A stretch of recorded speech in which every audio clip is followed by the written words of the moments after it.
Hey guys, this is Greg Bartley with Makellos Classics, and you're watching the Pacenotes. Today we're going to be talking about a special project we've got in here in the shop. It's this 1967 911S. While we treat all of our cars like our own personal projects, this one just happens to be my personal project.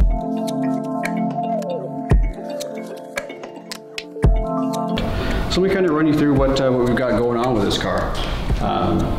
It's a 1967 911S. 1967 was the introductory year for the S variant of the 911. So what it saw was an increase in performance in the motor. They went from 130 horsepower to 160 horsepower. They did this through a variety of mechanisms, compression changes. They went from 9.0 to 1 to 9.8 to 1. You had factory nitrated rods, hotter cams. Displacement still stayed the same at 2 liters. They followed a simple pattern. They went for increased power, reduced weight, and better handling. So we also saw increased suspension. Suspension moved over to conies. They had a factory rear sway bar and upgraded front sway bar. Many would say that the 67S is probably not the best candidate for a hot rod project, and I would agree.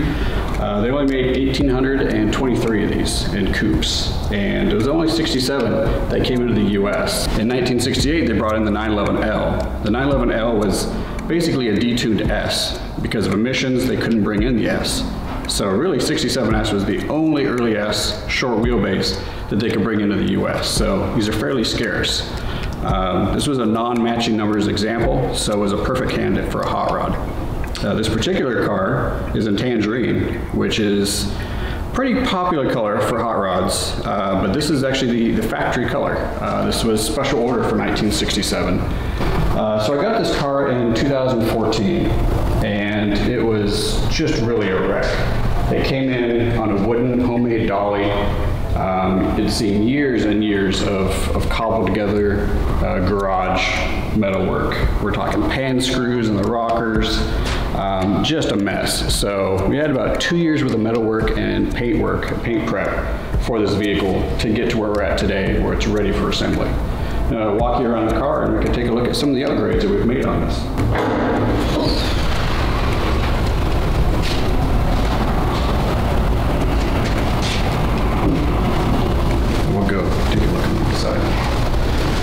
So if you take a look at the inside here,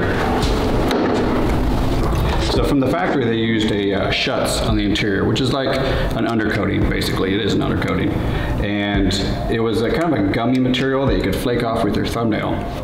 What we've done here is we've maintained that same original appearance, but we're using a more flexible but hardened material, so it's going to last longer and provide more corrosion protection. So one of the updates we've done to this car is on short wheelbase, the heater control lever was located on the shift assembly, and we want to be able to upgrade to the later style 915 shift assembly, which unfortunately does not have that same control. So what we've done is we've modified the system to allow for the use of the long wheelbase parking brake assembly, which has the integrated heat controls on the parking brake. That lets us use the 915 shift assembly. So one of the big items for me on a build of this caliber is having a great wiring harness. And we've gotten a new harness from our friends out in the Netherlands, Kroon wiring harnesses. And it provides us with a whole new main harness and a full harness kit for this car. That includes a new fuse panel, connectors, the whole thing, plug and play. These things are fantastic. So what we've done in this car is we've converted the single circuit system that you'd see in a short wheelbase vehicle to a dual circuit system, which from Porsche, they had a reservoir for the dual circuits up in this area on the passenger or on the driver's side of the vehicle. So from the factory in 69 and above, Porsche put their dual circuit reservoir here by the driver's front fender.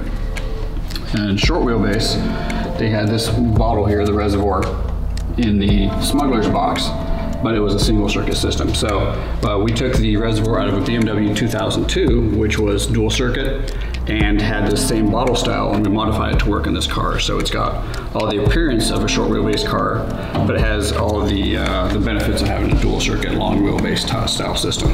One thing you'll also notice is in a short wheelbase car they actually had, and it came stock with the 911S, was the Webasto gas heater, which used actual fuel to be able to heat the vehicle. That's something that we wanted to eliminate in this vehicle just due to safety reasons, but we also needed that space to be able to add the electric AC, which we've got on a few of our other projects. If you look in the engine bay here, you'll see a few unusual suspects. What you see here is between the rear strut towers, we've got reinforcements made, and they're not completely finished yet. They still need some texture and some seam sealer. What you're going to see is you're going to see a peak at coilover suspensions in the rear, which is definitely not a factory component on these cars. This is one of our major upgrades, and it's a big component to this build, which I'll show you right now.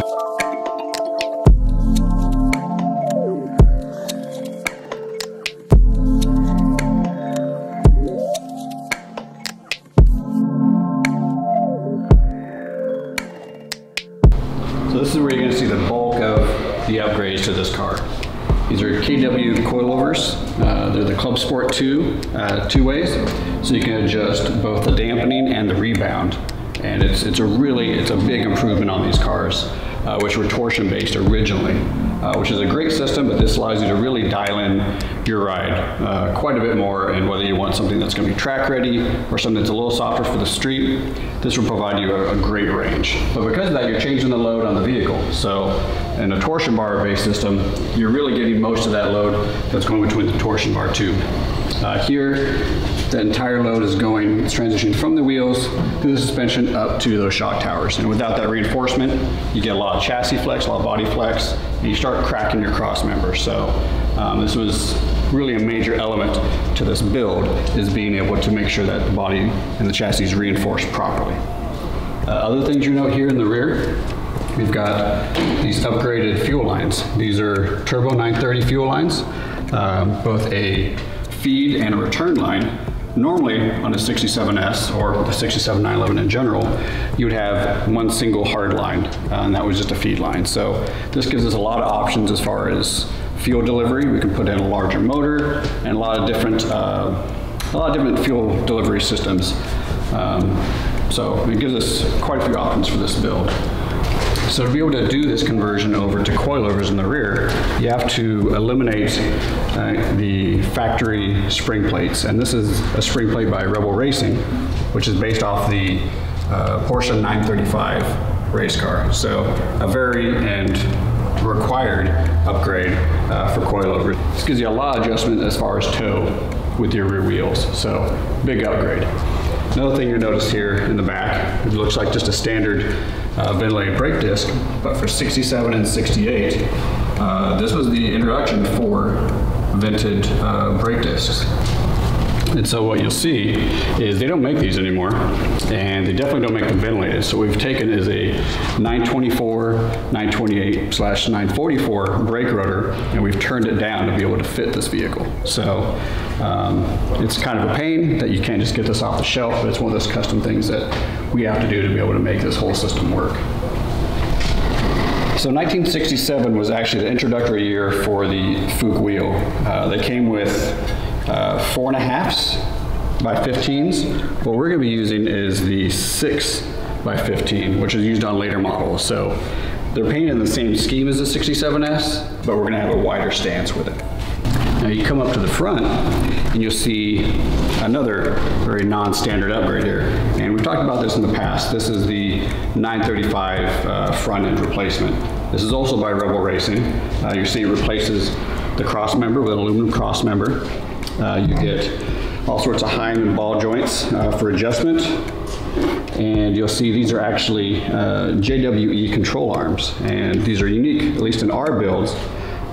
This is the first build we've used them, where you get to utilize the whole 935 suspension setup, but you've got the original stock ball joint. And stock ball joint, you know, it's greased, it has a lot longer longevity than your typical ball joint that you're seeing in some of the 935 setups. So this is a pretty trick modification. If you look a little past that, you'll see we've upgraded to a long wheelbase steering rack. This is to be able to push that steering rack up a little bit higher, so you've got clearance, and so it works better with this 935 suspension setup.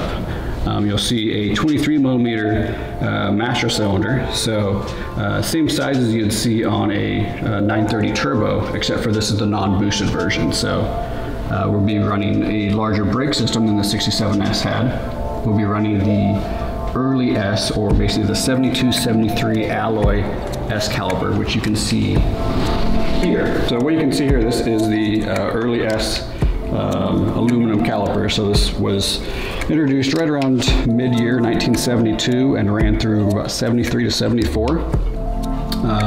A lightweight caliper, large pistons, and a bigger brake pad. So this is definitely a big improvement on the short wheelbase 67S braking system. We'll utilize the original rears because it has a 2.5-inch spacing for the caliper, so you can't fit much bigger of a caliper in the rear, but you get a good brake bias between these aluminum calipers and the stock 67S brake. So it's a very common upgrade for short wheelbase cars. If you take a look here, you'll see we've added a Carrera front oil cooler. This is a really big upgrade when it comes to adding a larger motor to these cars. I would say any car with a 2.7 or above should have this type of oil cooler. So short wheelbase cars did not have an oil cooler. They had a 2-liter. It was more than fine for having it. It did not require a front oil cooler. These will be running either a really hot 2.7 or possibly even a 3.0 or a 3.2. So we knew that a front oil cooler is a must, and depending on the size that we go with, we might even go with another side oil cooler. What we have here is we have Elephant Racing finned oil lines which run down the side of the car. These are great. They provide extra heat dissipation and just provides that much more cooling. And they've got an extra feature here where on the supply line you can apply air and you can blow out all the extra oil that's sitting in the lines and the oil cooler, so you can get an extra liter or so out. And powering this front oil cooler is the late model Carrera thermostat. So commonly in these cars you would see a light much like this, or even the upgrade H4, which is a really common upgrade on these cars. So as opposed to the H4s, which were a common upgrade, we'll be installing LED headlights from our friends over at 911 Headlights. These have built-in turn indicators, LED lights, dehumidifier. These things are great. We use them in all of our builds, and we're going to continue to do so. So that kind of wraps up this stage of the project. The next phase is going to be getting a power plant picked out and getting that motor built and put in here. And if you remember Tom from episode 4, he's our motor guru. He'll be putting together something really fun for this car. You'll see an engine that you don't normally see in a 67S. So that about wraps it up for this episode. If you want to know more about our projects and our cars, please go to our website, follow us on Instagram, and subscribe to our YouTube channel. See you next time.